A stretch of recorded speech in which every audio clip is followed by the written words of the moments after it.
Hello mga katisay, good morning. Ayan, ayaw nagkikrave tayo ng pagkain Pinoy, no? Ayan, kadalasan kasi sa Pilipinas ito yung inihahain sa lamesa tuwing umaga. May noodles, may kanin, may itlog at may spam kung hindi man longganisa, no? So ayan, I'm craving talaga. So tara, kain tayo. Since ako lang naman mag-isa, kaya ito yung aking almusal. Tara, kain tayo.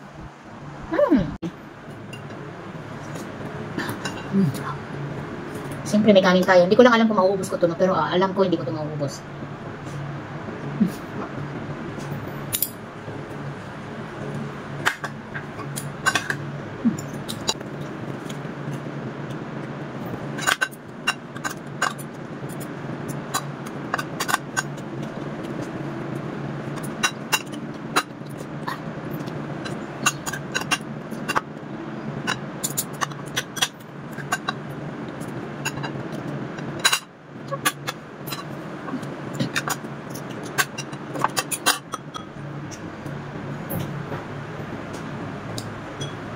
Ganito talaga yung style kung paano kumain ng Pilipino sa Pilipinas, ang mga Pilipino.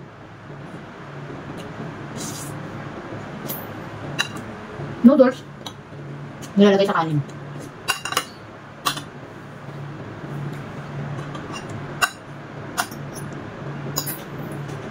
Gawan ko ito nung nag-aaral ako.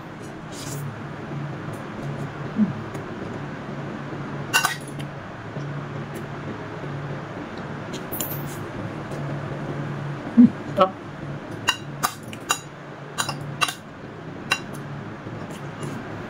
Parang nasa Pilipinas lang ako. Pero masarap sana ako ang noodles. Parang, alam yun yung nasa ang miso na. Iba na kasi lasa dito eh. Yung sa akin, kung maubos ko na ito. May kanin pa, may noodles pa.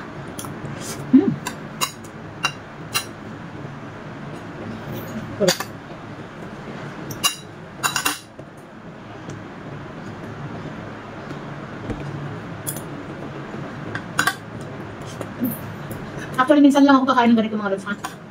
Hindi talaga healthy no, lagi itong pagkain.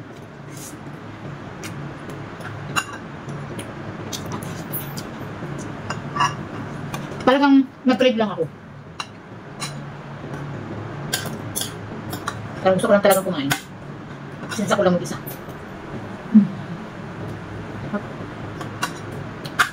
Wala ng diet. I didn't try na sa diet ko.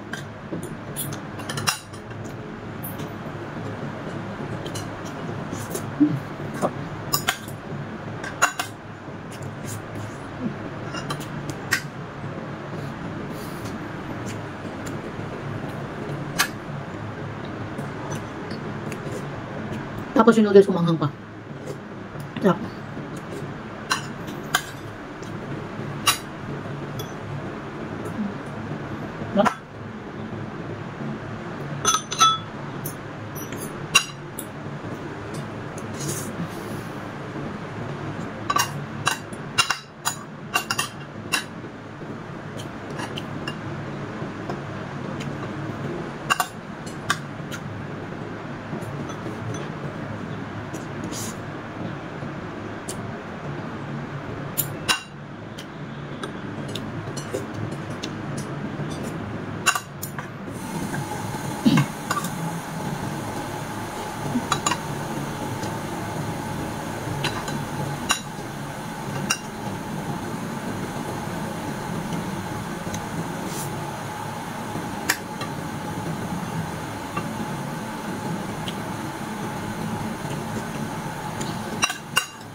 Ang dami kong kanin ko, tinalang maubos ko. Ganun ako ka-crave. Ganun ako ka-crave ngayon sa ganitong pagkain.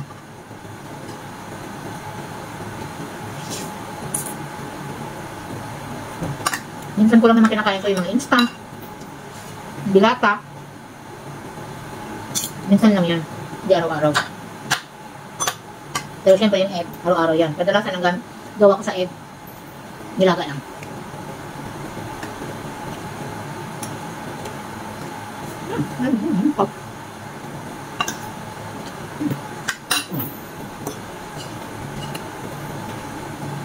Diba?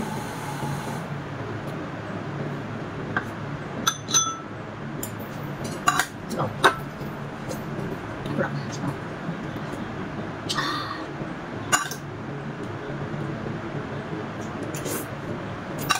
Busog na ako.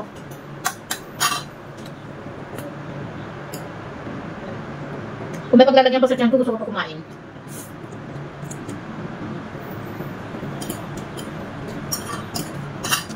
Kaso wala na. Busog na ako.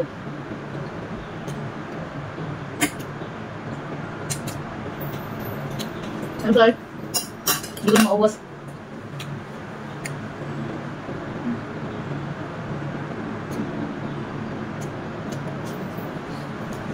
Pagdating sa buffet, lugi ako. Kasi hindi ako ganun kalakas kumain. Sino naman? Kala ko maubos ko eh. Thank you for watching. Hope you enjoy my vlog. Hope you enjoy watching me eating. Bye!